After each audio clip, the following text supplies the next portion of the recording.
मनस्पर्शीय कथा या चॅनलवर आपले स्वागत आहे. गीतांजली भाग 9. गीतांजली बेडवर कुरळलेली पडली होती.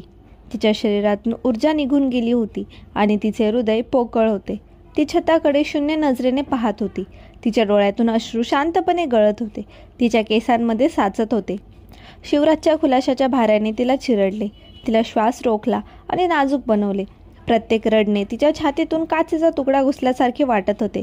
तिने ज्याच्यावर विश्वास ठेवला होता, ज्यावर तिने स्वतःला समर्पित केले होते, ते सर्व एक वेदनादायक खोट्यात बदलले होते. ती कोणाचाही सामना करू शकत नव्हती, स्वतःलाही नाही.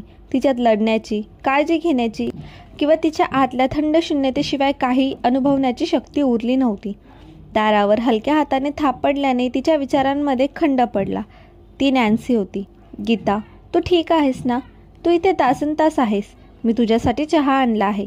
नॅन्सीचा आवाज उबदार होता, तिच्या नेहमीच्या दयाळूपणाने भरलेला. तिने पुन्हा हळुवारपणे ठोठावले, गीता, मी आत येऊ का? गीतांजली काहीच उत्तर देत नव्हती. ब्लँकेट घट्ट ओढत असताना तिचे हात थरथरत होते. सगळेच खोटे बोलत होते, विश्वासघातकी होते.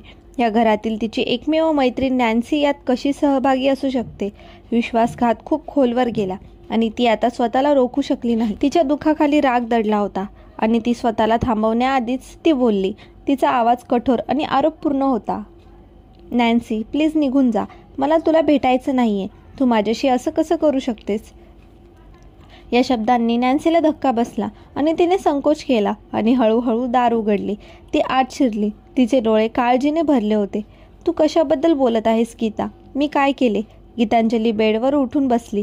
तिचा चेहरा अश्रूंनी भरलेला होता. तू मलाही भोसकलेस. ती थुंकली. तिचा आवाज विषाने भरलेला होता. मला वाटले होते की तू माझी मैत्रीण आहेस, पण तू शिवराजशी हात मिळवणी केलीस. तू माझ्याशी खोटे बोलली नाहीस का? नॅन्सीने भुसभुशीतपणे विचार केला, पूर्णपणे गोंधळून. गीतांजली, काय? मला समजले नाही. मी तुला खोटे बोलले याचा अर्थ काय? निर्दोष वागू नकोस. गीतांजली ओरडली. तिचा आवाज तुटला. तू मला शिवराजच्या सांगण्यावरून गर्भनिरोधक गोळ्या दिल्यास, नाही का? मला न सांगता तू माझ्याशी असे कसे करू शकतेस? मला तुझ्यावर विश्वास होता. नॅन्सी, तुला आमच्याबद्दल सर्व काही माहीत होतं, पण तरीही तू ते केलं. नॅन्सीचे डोळे आश्चर्याने विस्फारले. जवळच्या टेबलावर ट्रे ठेवताना तिचे हात थरथरत होते. काय? तिने विचारले. तिचा आवाज थरथरत होता. गर्भनिरोधक गोळ्या? तू माझ्याबद्दल असा विचार कसा करू शकतेस? मी तुला ते देईन असे तुला वाटते का? गीतांजलीचा आवाज कडू झाला. नॅन्सी, आता माझ्याशी खोटे बोलू नकोस. फक्त कबूल कर. नॅन्सीचा चेहरा फिकट पडला आणि तिने एक दीर्घ श्वास घेतला आणि काय भयानक घडले हे समजून घेण्याचा प्रयत्न केला. गीतांजली, मी शपथ घेते, तू कशाबद्दल बोलत आहेस हे मला कळले नाही. मी तुला फक्त एक गोळी दिली होती. ती देखील वेदनाशामक होती. गीतांजलीचे भुवया आणखीनच गडद झाले. गोंधळ उडू लागला. तुला काय माहीत नव्हते याचा अर्थ काय? शिवराजने तुला गर्भनिरोधक गोळ्या देण्यास सांगितले नव्हते का? नॅन्सी एक पाऊल मागे सरकली. तिचे भाव गोंधळातून काहीतरी खोलवर बदलत होते. काय?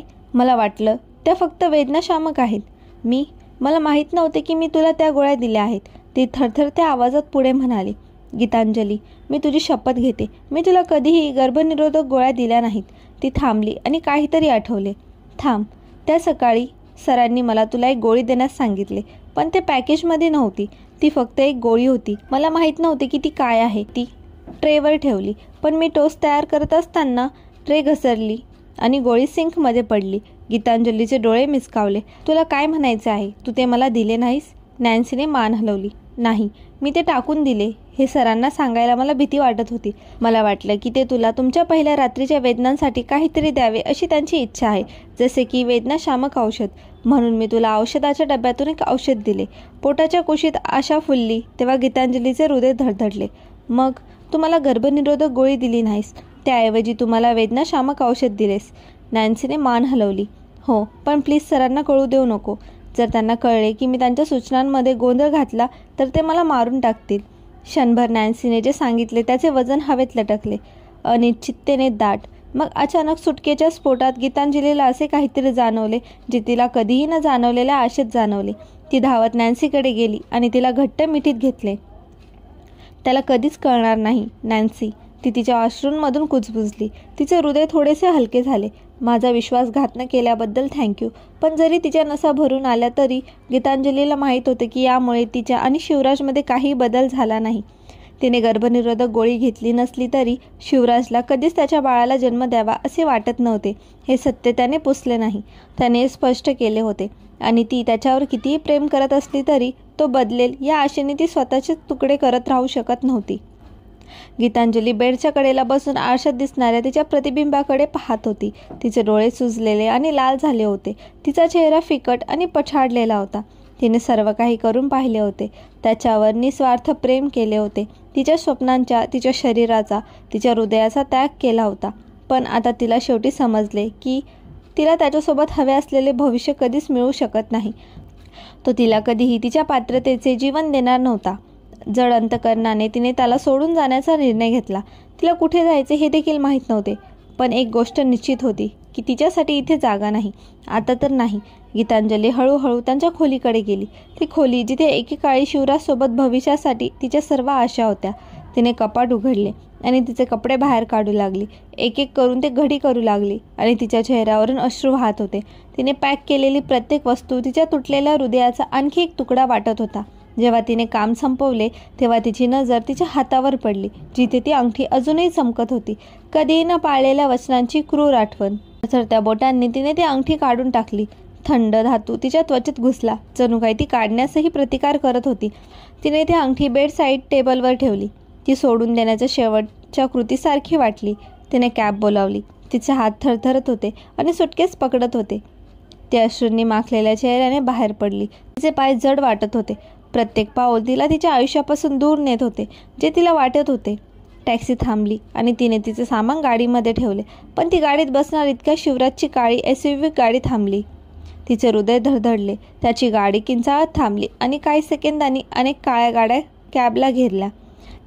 ती आताही त्याच्यापासून सुटू शकली नाही. शिवराज. ती श्वास रोखून कुजबुजली. पण तिचा निर्धार कायम होता. तिला नको असलेल्या व्यक्तीसाठी लढणे तिने संपवले होते. त्याला गाडीतून उतरताना पाहून गीतांजली थक्क झाली. त्याचे भाव थंड आणि वाचता येत नव्हते. तू कुठेही जाणार नाहीस, शिवराजने आदेश दिला. त्याचा आवाज अधिकाराने भरलेला होता. गीतांजली त्याच्याकडे पाहत होती. तिचे डोळे रागाने भरलेले होते. शिवराज, मला जाऊ दे, ती म्हणाली. तिचा आवाज वेदनेने भरलेला होता. माझ्याकडे आता तुला देण्यासाठी काहीही उरले नाही. तिच्या निषेधाकडे दुर्लक्ष करून शिवराज तिच्याकडे चालत गेला. त्याच्या चेहऱ्यावर दृढ निश्चय होता. त्याने तिचा हात धरला आणि तिला काय घडत आहे हे समजण्याआधीच त्याने तिला आपल्या मिठीत घेतले. शिवराज, थांब, ती ओरडली. त्याच्याशी झुंजत रागाने त्याच्या छातीवर ठोसा मारत. मला जाऊ दे. पण तो थांबला नाही. त्याने तिला आत नेले. त्याची पकड घट्ट होती. त्याचा जबडा घट्ट होता. गीतांजली आता लढण्यासाठी इतकी थकली होती की तिच्यात त्याच्याकडे पाहण्याचीही ताकद उरली नव्हती. तिने डोके फिरवले. त्याची उपस्थिती मान्य करण्यास नकार दिला. तो माणूस ज्याने तिला अशा प्रकारे तोडले होते की ती वर्णनही करू शकत नव्हती. शिवराजचा आवाज मंदावला. जवळजवळ विनवणी करत होता. गीतांजली, माझ्याकडे बघ. ती हलली नाही. गीतांजली, तो पुन्हा म्हणाला. त्याचा आवाज काहीतरी अपरिचितेने भरलेला होता. प्लीज. शेवटी ती त्याच्याकडे वळली. तिचे डोळे रिकामे होते. यात काय अर्थ आहे? शिवराज, मला जाऊ दे. तुला जे हवे होते ते तुला आधीच मिळाले आहे. माझ्याकडे तुला देण्यासाठी काहीही उरले नाही.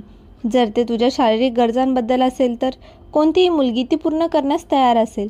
त्यासाठी तुला माझी गरज नाही. तिचे शब्द मनाला भिडले. क्रूर प्रामाणिकपणाने हवेत विरघळले.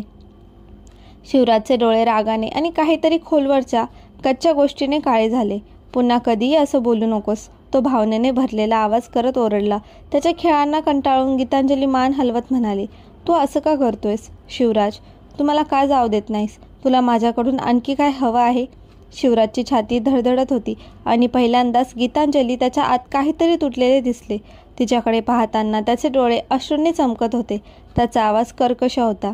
गीतांजली, मी तुला जाऊ देऊ शकत नाही, कारण मी तुझ्यावर प्रेम करतो. गीतांजली. त्याच्या बोलण्याने गीतांजलीचे हृदय घट्ट झाले. पण तिने लगेच ती भावना दूर केली. तिने डोके हलवत एक कटू व्यंग्यात्मक हास्य सोडले. मला तुझ्यावर विश्वास नाही. तू मला दुखावण्याशिवाय काहीही केले नाहीस. शिवराज, मी खोटे बोलत नाहीये.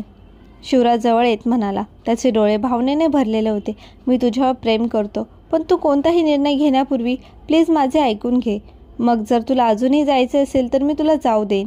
प्लीज. त्याच्या डोळ्यात काहीतरी होते, अशी तीव्रता तिने यापूर्वी कधीही पाहिली नव्हती. तिच्या चांगल्या निर्णय क्षमता असूनही गीतांजलीने मान हलवली. तिचे हृदय धडधडत होते. शिवराजने एक दीर्घ श्वास घेतला. बोलता बोलता त्याचे हात थोडे थरथरत होते. आजचा भाग कसा वाटला कमेंटमध्ये नक्की सांगा आणि व्हिडिओला लाईक करा. चॅनलवर नवीन असाल तर सबस्क्राईब करा. पुढील भाग लवकरच येईल. धन्यवाद.